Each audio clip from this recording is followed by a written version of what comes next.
A war vehicle built for reality, not glory. When people think of German vehicles in World War II, they usually picture the terrifying heavy machines, Tiger tanks, panzer divisions, armored half-tracks, and endless columns of trucks rolling across Europe. But wars are not won only by armor and cannons. They are won by mobility, logistics, reconnaissance, and the ability to move men and orders faster than the enemy can react. Germany understood this early.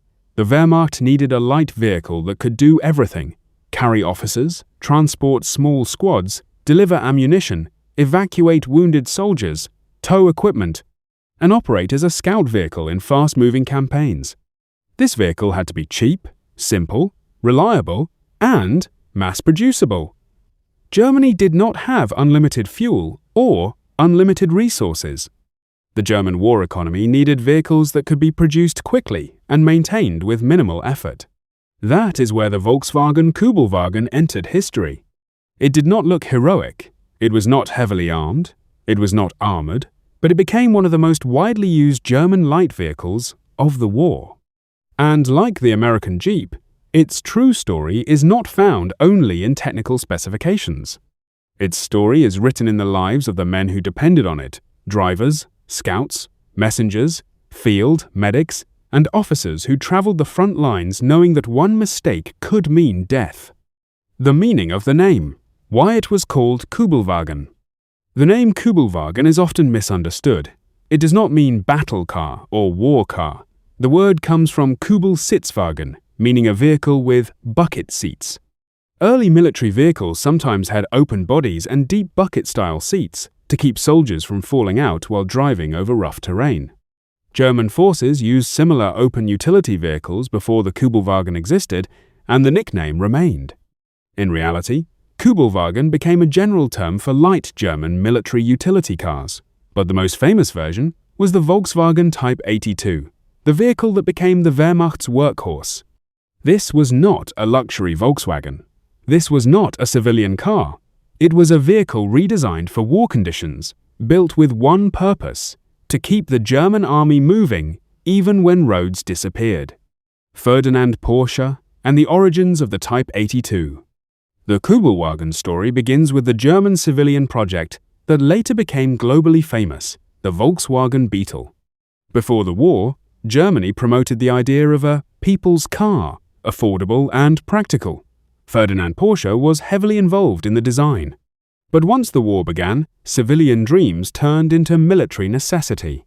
Instead of producing cars for families, the Volkswagen factory was directed into military production. The Beetle design became the foundation for multiple wartime vehicles, including the Kübelwagen and the amphibious Schwimmwagen. The German army needed a lightweight transport vehicle, but Germany could not simply copy American designs because Germany's industry had different strengths and limitations. The Kübelwagen was shaped by German strategy and German constraints. It had to use minimal steel. It had to be fuel efficient. It had to be easy to repair. It had to handle bad terrain without relying on complex mechanical systems. The result was a vehicle that looked simple, almost weak, but was engineered to survive conditions that destroyed heavier cars. A design that looked fragile, but worked everywhere. At first glance, the Kübelwagen seemed unimpressive. It had thin body panels. It had an open-top design. It lacked armor. It lacked the powerful four-wheel drive system that many expected in military vehicles. But the Germans were not building a vehicle for comfort. They were building a tool. The Kübelwagen's biggest advantage was its lightweight construction. In war, weight is both a blessing and a curse. Heavy vehicles can survive hits and carry large loads, but they sink into mud, consume more fuel, and become impossible to recover if they get stuck. The Kübelwagen was light enough to move across terrain where trucks failed. Soldiers could physically push it out of trouble. They could lift parts of it if needed. They could tow it easily. It was designed to operate in environments where a normal car would collapse. Why it worked without four-wheel drive? One of the most surprising facts about the Kübelwagen is that it was primarily a rear-wheel drive vehicle. Many people assume it was four-wheel drive like the American Jeep. But German engineers used a different approach. Instead of relying on full four-wheel drive, they relied on a combination of low weight, a flat underbody design, a rear-mounted air-cooled engine, a limited-slip differential system, portal gear reduction at the rear wheels. The portal gear system increased ground clearance and improved traction. This meant the Kübelwagen could handle rough ground better than its simple drivetrain suggested. Its air-cooled engine also gave it an important advantage. It could operate in extreme cold without the freezing radiator problems that water-cooled vehicles faced. This mattered enormously on the Eastern Front. In Russia, winter destroyed engines, froze coolant systems, and turned roads into death traps. Vehicles often failed before soldiers did. The Kübelwagen's air-cooled engine gave it reliability in conditions where many other vehicles became useless. The Kübelwagen in Blitzkrieg, speed as a weapon. The Kübelwagen became a key part of German Blitzkrieg operations. Blitzkrieg was not only about tanks, it was about speed and coordination. German armored divisions moved fast, but they needed constant communication. Officers needed to reach forward positions quickly. Scouts needed to explore roads and villages.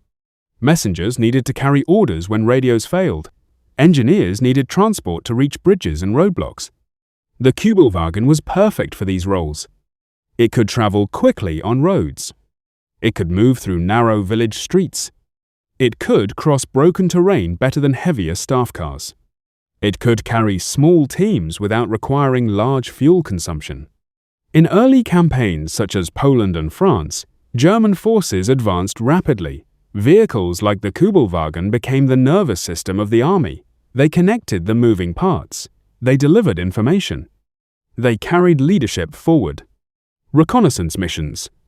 The Kübelwagen as the eyes of the Wehrmacht. Reconnaissance was one of the most dangerous missions of the war. A scout vehicle's job was not to win battles, it was to find the enemy before the enemy found them. A Kübelwagen recon team might include 2 to 4 men. A driver, an observer, sometimes a radio operator, sometimes a squad leader. They carried maps, binoculars, weapons, and the fear that every tree line could hide a machine gun. The Kübelwagen was often used by reconnaissance battalions because it was small and fast. But like the Jeep, it had almost no protection. A burst of rifle fire could kill the driver. A mine could destroy the vehicle instantly. An ambush could wipe out the entire crew before they could even return fire. This created a brutal reality. The Kübelwagen's armor was speed and discipline. Recon soldiers learned to drive with caution. They avoided predictable roads. They used cover. They stopped frequently to listen. They learned to recognize signs of enemy presence, fresh tracks, abandoned villages, silence that felt unnatural. Their survival depended on instincts as much as training. The vehicle of the ordinary German soldier. Unlike luxury staff cars used by high-ranking officers, the Kübelwagen became common across the Wehrmacht. It was used by infantry units, artillery crews, engineering battalions, medical teams, supply and communication units, military police. It was the vehicle of daily operations.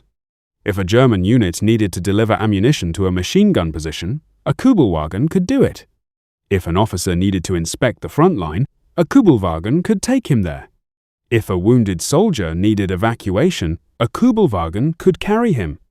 This is why the Kübelwagen became so important. It wasn't a symbol of elite power, it was a symbol of routine war work. The harsh truth. It was a lifeline and a death trap. The Kübelwagen saved lives because it moved soldiers out of danger quickly, but it also killed men because it offered no real protection. In battle zones, a light vehicle becomes extremely vulnerable. Artillery fragments, machine gun fire, even rifle shots could disable it.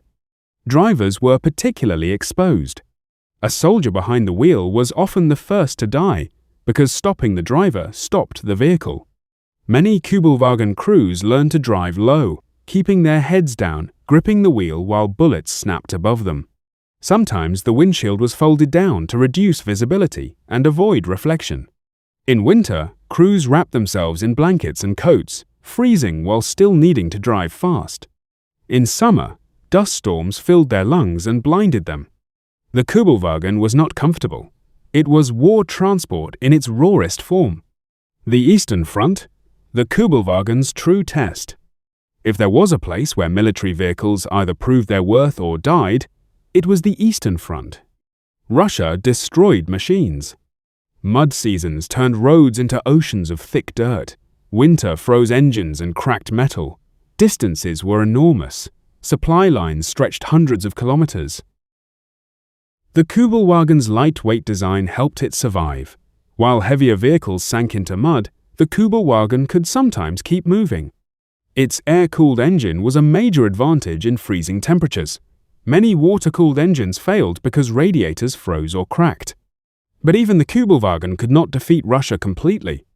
There are countless accounts of German units abandoning vehicles in mud or snow because recovery was impossible. A Kübelwagen stuck in deep mud could still be pushed by soldiers, but sometimes even that was not enough. In those moments, the vehicle became a symbol of desperation, a machine built for movement, suddenly trapped in a frozen world. Africa, sand, heat, and the war of survival. In North Africa, the Kübelwagen faced a different enemy, the desert itself. Sand clogged moving parts, engines overheated, tires wore out quickly, visibility was often destroyed by dust storms. Yet the Kübelwagen performed surprisingly well because its design was simple and relatively light. German units in Africa used it for transport, reconnaissance, and supply delivery across harsh terrain. The vehicle became part of desert warfare routines. Soldiers constantly cleaned filters. Drivers carried extra fuel. Mechanics worked non-stop to keep engines alive. The Kübelwagen in Africa became a symbol of endurance. It was not a weapon. It was a survival tool in a landscape where failure meant death from heat, thirst, or enemy patrols. The Kübelwagen as a command vehicle. The Kübelwagen was widely used as a command and staff vehicle. German officers needed mobility. They needed to inspect positions, coordinate attacks, and maintain discipline. But command vehicles were also targets. Allied forces quickly learned that destroying leadership disrupted operations. A Kübelwagen carrying an officer could be ambushed, bombed, or attacked by partisans. This turned many officers into cautious travelers. Some avoided roads, some traveled only at night, some demanded escort vehicles. But war does not always allow caution. A commander might need to reach a frontline position immediately. In those moments, the Kübelwagen became a gamble.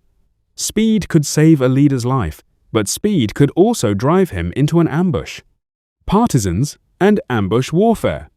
In Eastern Europe and the Balkans, Kübelwagens were frequently attacked by partisan fighters. Partisans did not fight like regular armies.